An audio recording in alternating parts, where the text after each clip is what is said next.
very idea that we may get a retail store in there, I don't know how old you are, but I don't think I'll ever see it. That's what's happening in towns this day, you know, and we adapt and adjust. Older people tend to like downtown apartments. You know, it's easy for them to walk, you know, to the grocery store, walk to the post office, you know, everything's more convenient for them, and I know that's, you know, seems to be kind of a norm and stuff anyway, in cities and stuff I see. But,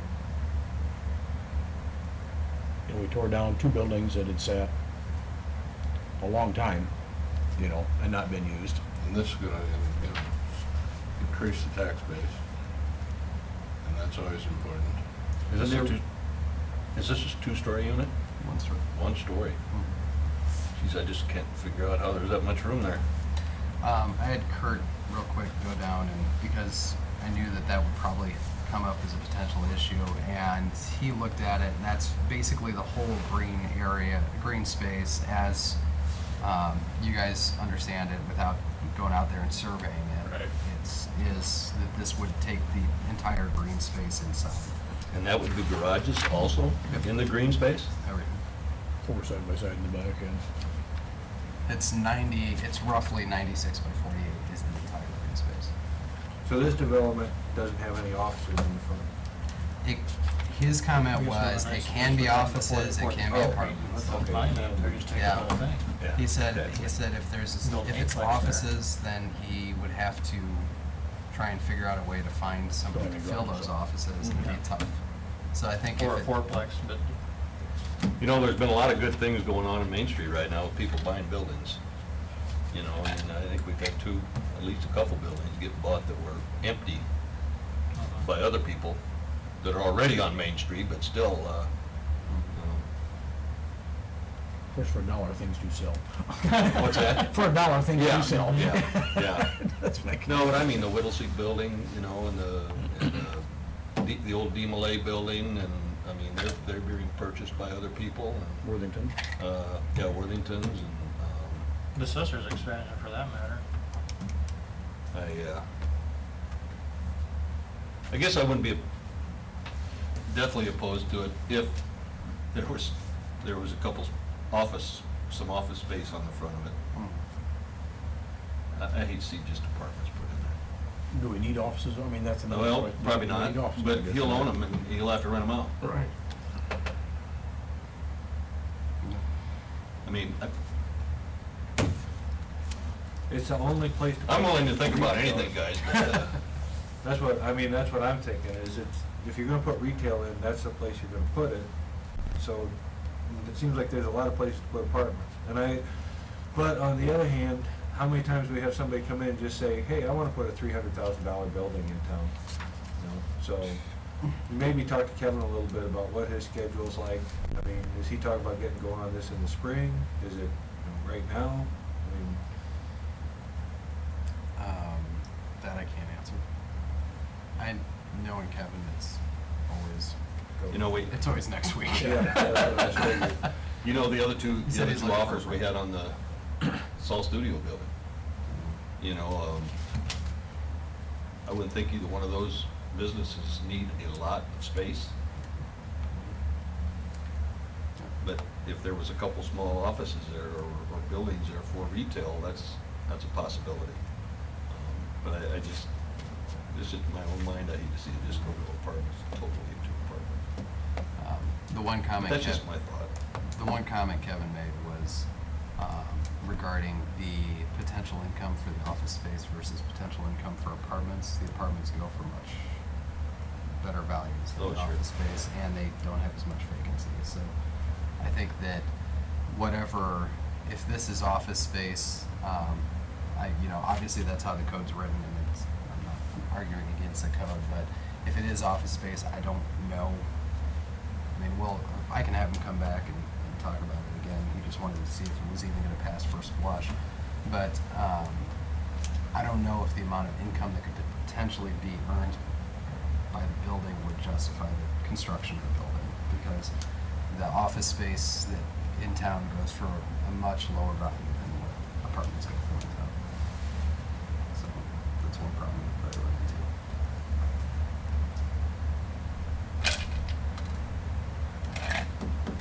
But, you know, come back too. I'd say, let's talk about it. Okay. This will get it in the paper, you know, we'll see what people, you know, if there's a real negative reaction, but I think people have to consider that it's a big investment in a new building, you know, it should look pretty decent downtown. We still got, I don't know that there's we still that got the big a statue in need. the plaza, you know, it's not, Yeah. it's not a total, you know, Right. looks nice. You know, and I would be real concerned about the looks of the building. And that was my number one comment to him when we talked, as I said, you know, whatever faces Sumner really has to, I would say it should look like the rest of the match. buildings. Yeah. The limestone or something on the front to kind of match what's going on with the rest of the buildings. It was a nice building like we got down there from CPA and. Right, down there, something you know, stone, brick. yeah, something Brick. stone brick or something that, you know, that kind of matches Yeah. with the limestone wall that's on the other building right beside it. Yeah, I mean, there's a- yeah, I mean, definitely, it's gonna have to be Now, he something. can guarantee we get a Jimmy John's and a Puncheros right side by side. And you're leaving the council. I'm sure they'd sell you a franchise, Joe. Yeah. And you could just, you Oh, I could was- just, in your spare time, you could run a Jimmy John's. No, it's just gonna be a Joey John's. My favorite franchisee for a sandwich shop. I always wondered that. I don't know how to make sandwiches. Oh, well, never mind. Off topic. So we can bring this, Yep. talk, Eric can talk to Kevin, we'll kind of bring it back and just see where we. I think so, and, you know, maybe it gets in the paper and on the news and whatever, we'll get some input from the public too. You know, I've had a couple people on Main Street, but, yeah, anyway. We're gonna have a large building empty just down the street, you know, Right. very soon, that's it Right, for some time, so, you know. that's true. you know, The Hallmark. Yeah, you know, it's a positive sign that, you know, at least we've got someone already looking at a property that, you know, recently came available and, you know, willing to spend fairly good money on it and make it look nice and, you know, bring some people downtown that would, you know, spend some money and stuff on the local stores anyway, so it's not all bad, so, You wouldn't think we'd be having this discussion 5 years ago, would you? no. No, Plenty that's true empty too. spaces. Yeah. Alrighty, next we'll discuss the 7th Avenue South Addition development plans. I just wanted to bring the council up to speed on what the housing development, Humboldt County Housing Development Corporation's been working on. We've discussed it at a previous meeting, pretty ambiguous terms. Just to outline that, the developer is Sham Construction from Janesville, Minnesota. They were recruited by Humboldt County Housing Development Corporation to construct 8 spec homes on the 7th Avenue South addition. They will be financing 4 of the homes in that addition. Humboldt County Housing will be financing 4 homes in the addition. And the homes will be sold for under $200,000 and will consist of ranch, split level, split foyer homes. 3 to 4 bedrooms, 1 to 2 baths, and 2 to 3 car garages, depending on which design of which home. They should be scheduled by April, or they should be scheduled to be, they're scheduled to be completed by April, with the current plans from Kurt to have the city of infrastructure completed after that, possibly late June, to be completed. The Humboldt County Housing Development Corporation has been working on the 200,000 to and below price range to try and increase the amount of housing stock that exists within the community at that price point due to a extreme need. If you look at region-wide, there's very little there, and specifically in Humboldt, most of the homes in that price range don't even make it onto the market. They're sold before they even go on to the market. So you have to know somebody almost to purchase a home in that price point. So with that in mind, they've been a very aggressive stance to try and get the 7th Avenue addition built out as soon as possible. Could you explain to me just a little bit here? Mhm. even after the meetings, I'm still confused. The city paid for the first part of the infrastructure that's down there now, or who actually paid for the part The that, sewer, the sewer and stuff that's down there now? that will be, the city paid for it, but it will be reimbursed by Humboldt County Housing Development Corporation. So that sewer extension will be the housing group's cost. Okay, so of the money they're borrowing from the entities and stuff, and that's how that'll be, or when they sell the houses, that'll When be they, paid, or how? when they sell the houses, they'll have the cash flow Okay, to repay on to that. repay for that section. And also then on the second part of the infrastructure that we're talking about in June then, that would get repaid, or that's a city expense then? I guess that's, what I've planned on is having that be a city expense, because that is, there's a lot of development potential on, kind of on the back area there. We've looked at the floodplain doesn't run in that area, and there's, the city owns land off to the south, and then this is the southwest of the trailer parks, or the, sorry, 7th Avenue South Edition. And then the housing group is actually actively looking to purchase the land adjacent to the trailer parks. So with that in mind, there is some significant opportunities to develop that into either multifamily or potentially residential, because there's infrastructure all through there. The storm, sanitary, and water would all be back there once the loop goes in for the water infrastructure. How much are we talking for the second part of the development then for the, in June that we're talking about for cost-wise? The water, which included replacing the valves and that whole run on 7th Avenue that's complete trash, it's been patched probably about 5 times, but that 7th Avenue was how much, do you think? I don't have Ask that because I can't remember the number right off the top of my head. It was, I think the total infrastructure for water was about 200,000, wasn't it? 200,000 probably. Yeah, and I think that 7th Avenue was roughly, I think it was either half or a third, somewhere around there. That portion of the Yeah, the water main. 7th Avenue section, that 2 blocks on 7th Probably Avenue. about a third. Yeah. So, and that is ripping out the main that exists on 7th Avenue, replacing it, putting hydrants in, new valves, and then bringing it back down to loop the infrastructure down to Taft Street on, from 5th Street to Taft. And so that, What about the street and stuff then? the street, Kurt's still working on some numbers on that. It's, what, about 150? We had talked about 150 roughly as a number just to throw out. Yeah. But we haven't come up with a final.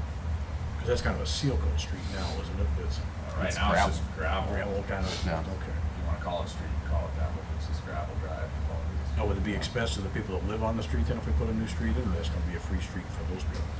I would say it's a development cost, but it's up to the council on how you want to approach it. I just had some questions about this Yeah. already from people that have paid, so just brings up some issues. I guess the anyway. question, one of the questions I have is the 8th Avenue South Road, 8th Avenue South, Mm-hmm.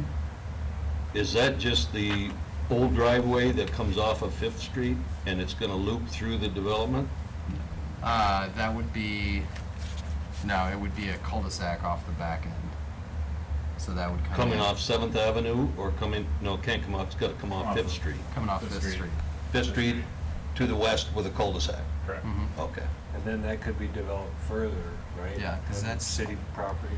There's very little R3 that's available within the city. And most of it's held in hands that refuses to sell it. So you've got property next to Liguria, and you've got property that's next to high capacity that will never be sold. And then outside of those areas, there's very little R3, the rest of it's R1. And so finding potential multifamily is very difficult. With that in mind, that's one of the advantages to that section, is that when the time comes to put in multifamily, that area could be developed. The developer that's actually doing the housing subdivision has expressed interest in a multifamily development. He's working on putting together a housing market study for multifamily to see what the members will support within the community. And that would be, he's already completed, I want to say somewhere like 6 or 8 unit complexes up in around Janesville and Mankato. And so with that idea, he's looking at possibly investing in the Humboldt area. But honestly, when we went through on R3, trying to find some place for development, there wasn't a lot of opportunities. So The only thing, I guess, that bothers me a little bit about this project is, with all the money the city's invested, literally, I'll never see any payback from the taxes and stuff back to the city. You know, and if we're gonna spend $250,000 or more, you know, on the taxes off the 8 homes, basically, anyway, I mean, that's what we're looking at, is the payback on that will almost never happen. yeah, Be a long time. the 8 homes, if you look at it, it's just the 8 homes, and then it doesn't cash flow as far as cost benefit tax versus tax expenditure versus return on taxes paid. I guess the way I was looking at it is the opportunities that could be presented for development into the future by freeing up the use of that land. So the water infrastructure, I guess my thought on the water infrastructure is a lot of that infrastructure is completely run down there. So I think it's Needs to be replaced anyway now. It's an hour later scenario in that respect. We're also looking at doing an overlay on 7th as part of that water project. That overlay is it's needed anyway, but that's rolled into the water costs. So that's one expenditure that, Because there's no curb and gutter down there. So no, it wouldn't be coming out on the north side because it's not curb and gutter. You know, so then we're putting a new street in without curb and gutter. You know, not halfway near it.